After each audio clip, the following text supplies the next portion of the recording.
오늘도 행복한 북카페를 다시 찾아주신 여러분 감사합니다. 오늘 예고했던 대로 챕터 3 진도를 나가볼 텐데요. 챕터 3 이야기는 전도의 완성 중 소제목 복된 소식을 전해주라 라는 내용으로 오늘 이야기를 시작해 볼게요. 천국은 풍성한 관계와 아름다움, 기쁨과 평화, 쉼이 있는 완벽한 곳이죠. 우리 친구들과 가족이 하나님의 다리 위로 첫 걸음을 떼는 순간은 얼마나 감격스러울까요? 믿지 않는 사람들 앞에서 하나님의 사랑 노래를 부르는 게 얼마나 황송한 영광인가요? 서늘한 안개가 자욱한 1954년 5월 7일 이른 아침, 미시건주의 반도 아래와 위를 잇는 8km 길이의 다리 대공사가 시작되었어요.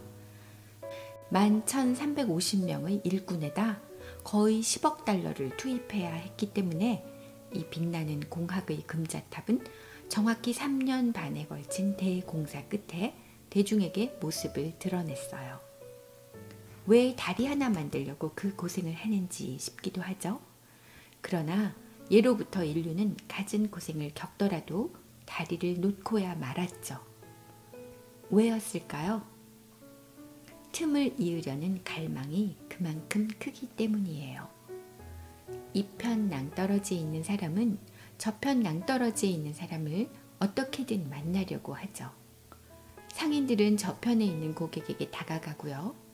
가족과 친구들은 서로 만나 부대끼기를 원해요.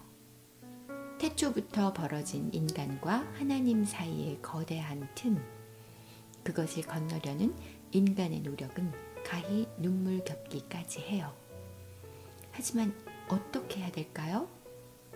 그 방법이 문제죠. 사람들은 하나님이 저편에 계심을 알았어요. 그들에게 하나님은 저 높이, 저 멀리 계신 분이었죠. 완벽하고 거룩하고 장엄한 분, 전혀 우리와 다르신 분, 창조자와 피조물 사이는 너무나도 멀었어요. 이 사실이 의미하는 바는 실로 엄청났죠. 스스로 세운 기준도 따라가지 못하는 판에 인간의 기준을 훨씬 초월하는 하나님의 기준을 따라가기는 사실상 불가능했으니까요. 마침내 사람들은 한 가지 결론을 내렸어요. 하나님의 기준에 도달하려면 초인적인 노력이 필요하겠어 라는 결론요. 어떻게 해야 거룩한 하나님께 이를 수 있을까요? 누구나 품고 있던 이 질문을 다루기 위해 종교가 나타났어요. 광대한 틈을 이으려는 시도로 종교들이 우후죽순처럼 등장했죠. 하지만 하나같이 문제가 있었어요. 다리를 놓는 공사가 늘 인간 쪽에서 출발했다는 것이죠. 좀 더 정직하게 살고, 좀 더 열심히 기도하고, 좀 더 거룩하게 행동하고, 좀 더 열심히 예배를 드리고, 좀 더 선행을 베풀어야 하나님께 도달할 수 있다는 게 모든 종교의 핵심이었죠. 죽을 때까지 죽도록 공사를 해야 하나님 근처라도 갈 자격이 생긴다는 것이었어요. 죽기 전에 저편에 이르러 하나님과 영원히 복된 관계를 누리려면 여유를 부릴 틈이 없었죠. 뭇 종교들을 보세요. 세상의 주요 종교들은 하나같이 자기 노력으로 그 틈을 메우라고 하지만 죽기 전에 공사를 완성한다는 보장도 증거도 없어요. 모든 종교들이 다 그렇죠. 딱 하나, 기독교만 빼고요. 성경은 하나님과 인간 사이의 다리를 확실히 이을 방법이 있다고 말해요. 하나님은 당신과 나처럼 부도덕한 존재를 분리시킨 틈을 보셨죠. 인간이 상상하는 것보다 훨씬 넓고 무한한 틈. 그분은 인간의 다리 공사로는 영겁의 세월이 흘러도 그토록 넓은 틈을 메울 수 없음을 아셨어요. 마음이 너무 아프셨던 사랑의 하나님은 친히 다리 공사의 책임을 맡으셨죠. 죄 많은 인간에게 다가가기 위해 기초를 쌓고 다리를 놓으셨어요. 그 다리는 바로 그분의 아들이신 예수 그리스도. 예수님이 우리를 위해 돌아가신 십자가야말로 궁극의 다리죠. 다리 하나를 놓는 일치고는 희생이 너무 컸죠. 틈을 이으려는 하나님의 소망은 그만큼 크셨어요. 예수님이 몇 시간 동안 고통 속에서 피와 땀과 눈물을 쏟아내신 후 드디어 하나님은 자신의 다리를 만인에게 공개하셨어요. 누구라도 원하면 건널 수 있게요. 이것이 하나님의 이야기예요. 구속과 회복에 대한 놀라운 이야기죠. 인류 최대의 이 복된 소식을 전하는 역할보다 더 큰 영광은 세상에 없어요. 예수님의 고난 덕분에 우리는 친구와 가족에게 그토록 원하는 다리가 이미 완성되었노라고 자신 있게 말할 수 있어요. 이제 안전모를 벗고 삽을 내려놔도 돼. 그 부질없는 공사는 그만둬도 돼. 공사가 벌써 끝났거든. 우리는 완성된 하나님의 다리를 건너기만 하면 돼. 우리가 세상을 사는 최대 목적은 이 소식을 외치는 것이에요. 다리가 이미 완성되었어. 이렇게요. 이제 남은 문제는 듣는 이의 반응인데요. 그들이 인간적인 공사를 멈추고 하나님이 만드신 다리를 건널 것인가? 아니면 언젠가 자기 다리가 완성될 날을 고대하며 계속해서 헛된 삽질을 할 것인가? 그것이 문제겠죠? 인간의 다리는 기껏해야 행동 변화로 이어지죠.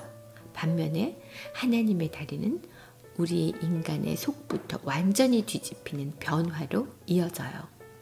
습관이 바뀌고 관계가 꽃을 피우죠. 하나님 이야기의 무쌍한 힘으로 인생 이야기 전체가 다시 쓰여지는 것이에요.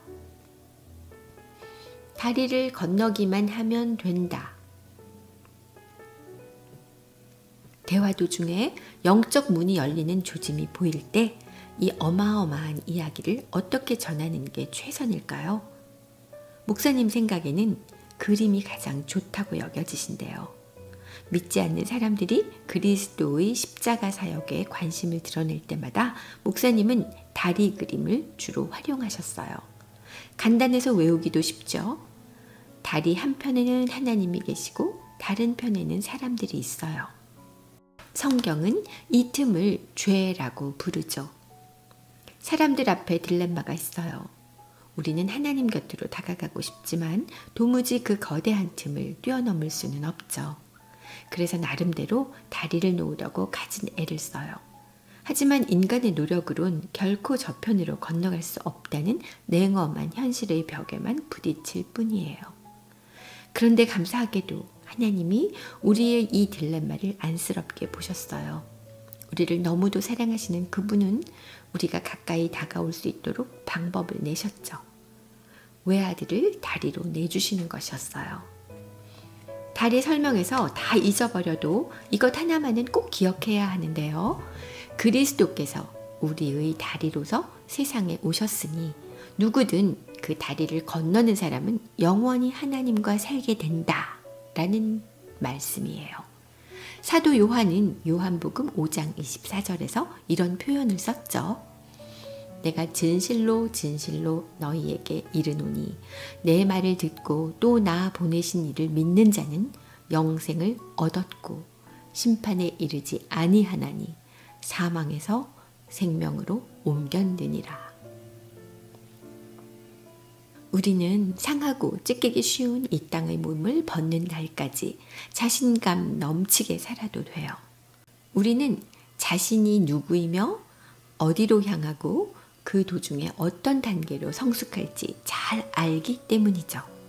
다리 얘기가 특히 목사님 마음을 울린 까닭은 앞서도 말했듯이 목사님이 매일 안전모를 쓰고 삽을 든 채 열심히 목사님 나름대로의 공사를 하다가 그리스도를 만났기 때문이에요.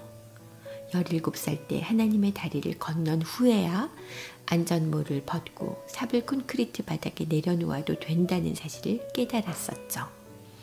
그 다리를 건너 창조주의 얼굴을 대하기 위해서 필요한 건 오직 믿음뿐이었어요. 목사님이 10대 때 발견한 바로 그 진리로 나이 불문하고 모든 사람을 안내하고 있죠. 과거에 뭘 했든, 여태껏 얼마나 방황했든, 인생을 얼마나 힘겹게 살았든 상관없이 모든 이에게 하나님의 초대는 똑같아요. 한시도 벗지 않던 안전모는 이제 그만 벗고 삽도 내려놓아라. 내가 너를 사랑해서 이미 다리를 만들어 놓았다. 사랑하는 자녀야, 어서 그 다리를 건너 나에게 오렴. 집으로 오렴. 자, 오늘은 예수님이 정말로 우리에게 원하시는 일, 복음을 절실히 필요로 하는 이들에게 소망을 전하는 사람이 되게 하시는 일, 그 일을 마음속에 새기며 다음 시간을 기대해 보세요. 그럼 다시 찾아올 때까지 모두 건강하시고 평안하시기를 기도합니다.